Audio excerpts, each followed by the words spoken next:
എന്താ മക്കളെ? എന്നാ മക്കളെ പറ്റിയേ? ഒരു പാവ കണ്ടു. ആ പാവ വെച്ച് അമ്മച്ചിയുടെ കൈ മുറിഞ്ഞു. താഴോട്ട് വന്നപ്പോഴത്തേക്കും ആ പാവ പ്രേതമായി. അതാണ് സംഭവിച്ചത്. മക്കള് പേടിക്കണ്ട, പ്രേതമൊന്നുമില്ല കേട്ടോ. മക്കള് പേടിക്കണ്ട, പ്രേതമൊന്നുമില്ലേ.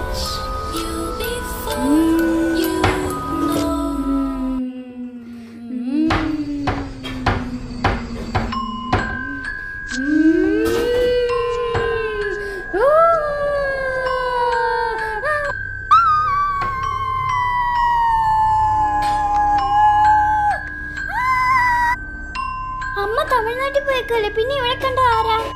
ശരിയാ, അത് പ്രേതം തന്നെയാ.